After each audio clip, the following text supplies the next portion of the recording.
Today, we're going to be breaking down this scrub from my latest short film called Shockwaves.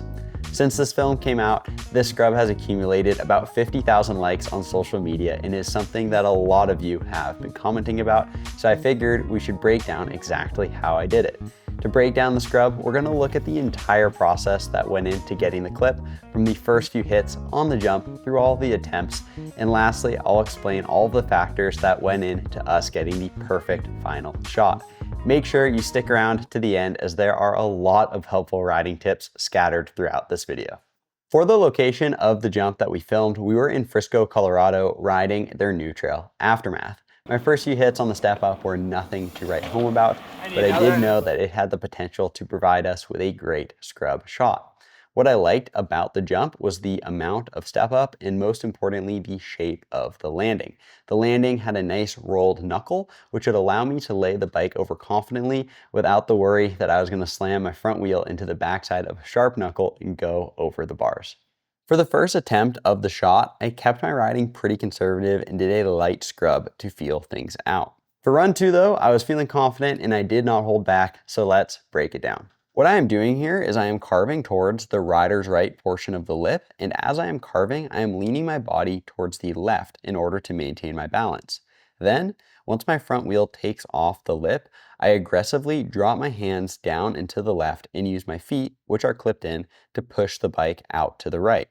While my hands go to the rider's left and my feet to the rider's right, my upper body comes up vertically to spot the landing as soon as possible, because with a scrub, the key is to get your front wheel back on the ground quickly. As I'm spotting my landing, my upper body also moves towards my handlebars, which is to place weight over the front wheel of the bike. Having the front of the bike weighted when doing a scrub is important, as that will allow you to confidently place down the front wheel and guide the bike back into a straight line.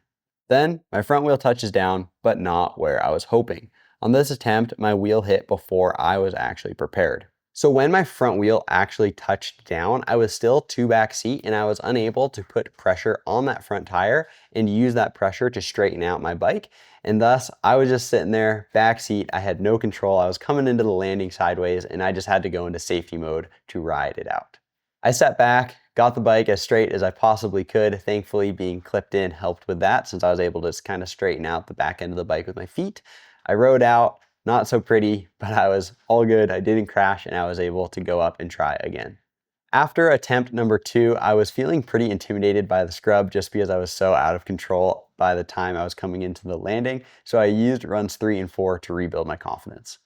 As you can see, I'm not pushing down as hard off of the lip, and overall, I'm just not very close to the knuckle of the jump. I'm sort of just doing a bit of a whip, not really a scrub.